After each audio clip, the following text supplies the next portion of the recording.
Hello, welcome back to the channel.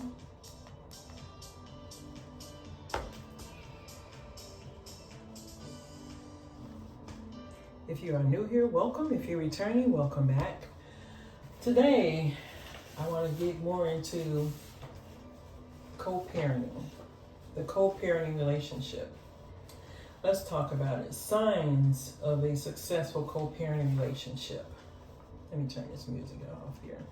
Okay. So I have my notes today, so I'm not on camera because I don't want to read notes on camera. And you'll hear some crinkling paper in the background. But signs of a successful co-parenting relationship. Number one, boundaries are set. You don't meet at each other's homes. I think a lot of times we want people to, we want to have this perfect, ideal fantasy life about co-parenting. And it's not going to work. It's not going to work because we're not ready at some points in our life when you have to separate from being parents together and you start a co-parenting. You're not going to be able to sometimes meet that boundary or set that boundary. So therefore that boundary has to be set. Don't meet at each other's homes because you're starting a new life. You're starting a new way to do things. It's two separate households. It's two different sets of rules. And the number one rule needs to be don't meet at each other's homes because that new person, the other person may have moved on or you may have moved on. And don't go, because it looks like you're throwing things into each other's faces at that point. It looks like you're just being messy. And sometimes we don't intend to be, and sometimes we do. I've had situations like that. I was being messy, and it didn't work out the way I thought it would. It just caused more chaos and more friction in the relationship. So let's not be messy and set a boundary. We all have restaurants that we love to go to, or parks, or places we can go and meet. So I've even seen parents meet, and I know it got bad for them. Right before school starts, I've seen parents meet at Target in the parking lot, and they exchange the kids right there in the parking lot. It's like, I'm like, these are two grown-ups here. So, and I'm also thinking in my head, I'm like, wow, it got that bad that they had to start doing the meetups.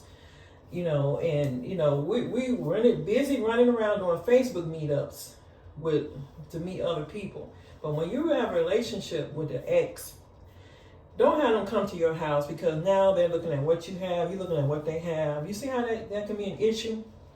So I really wanted to, go on and read all these and but I'm going to have to break each of these down because when you meet at each other's homes, what are you going to be doing? You're going to be looking at, so when we were together, you didn't have the money to get a house, because that was the first thing I thought when my husband got remarried. I'm like, you didn't have money to get a house when we were together, but now you hurry up and ran and got a house for this new wife. And then you start feeling some type of way. And don't allow your ego to get in the way of what's best for your children, your child or your children, because it starts to cause, that's where the friction can set in because you're like, and then one time my ex came to my house and it was like, I was closing the door on him and he started beating on the door and everything. I had to call the police and I'm like, if you don't get away from my door, I'm going to call the police. And, it got ugly. So after that day, I decided to have him meet down the street at the McDonald's because I already knew that it was going to become more and more toxic. So just to end all that frustration and foolishness, we just had to meet down the street at each other, away from each other's home. So, and after that, I stopped telling him where I lived at because one time before, when I first moved out, he started lurking around my building and trying to spy and this and that and the other. I don't know if he thought I was coming back or wanted to live on his side of town. I don't know what it was, but it's caused so much confusion and chaos. It had me all discombobulated.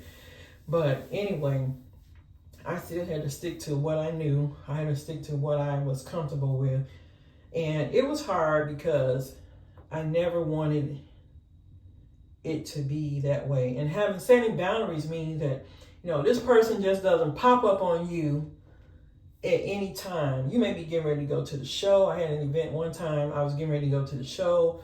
The ex popped up on me and he started arguing and saying, threatening me with, oh, you're not going to see your child anymore, blah, blah, blah. It was just a whole lot of mess. And I was ending up crying. And this was when I was way first child. And I'm like, it was just horrible. And so I can go through a number of events that, if the person pops up on you, first of all, you have a life. Secondly, they have a life.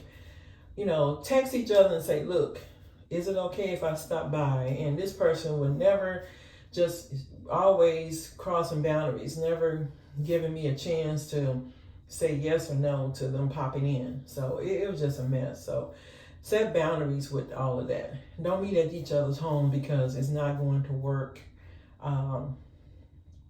It's not going to be what you think it is. So just let it go and it'll be okay. So let go and just move forward and just understand that in the beginning, you may be good in the beginning and then later on you may fall out and you may not get along. So, and then by you not meeting at each other's homes, you have a fresh start. You have a fresh way to, not be bothered with that person just getting angry with you and trying to get back at you or whatever, because a lot of times it ends up being that. And we're adults, people, but we sometimes act like children with our ego. Oh, we get mad because the person has moved on. Let them move on. That's what they need to do. We're not there to control anybody. We don't need to control anybody. Let that person move on. They deserve to move on. So let them go right ahead. Okay, so set boundaries. Boundaries have to be set. And you can't make them do anything. But being at each other's homes is a no-no. Like, it's like you haven't separated. You're still together. You're doing too much. Just, they know where you live at. You know where they live at. Just say I'm on this side of town or I'm on that side of town. Let it go. Because you get a chance to get a fresh start. And if you have somebody else, I don't recommend just moving on with a new person right away because you're not ready yet. It's not fair to that new person. So that's a boundary too. Wait, give yourself some time to understand what happened in this relationship. Why is it like this? What can I do to make it better for myself and my children? But, don't meet at each other's homes. So let it go. Yeah. But I'm going to be talking more about different subjects. I wanted to put everything into one video, but I don't want to make it too long, so I'm just going to have it like under 10 minutes if I can for each area. So, but stay tuned for the next one. The next one will be you have to have set times to call each other about the children. That's the next topic. So stay tuned and be looking out. Make sure you subscribe so whenever I post a video, you're aware of what's going on. And let me know what you think. Do you think that boundaries are a good thing or a bad thing in a relationship that's ended? Let me know in the comment section. And thank you so much for watching, liking, sharing, and commenting.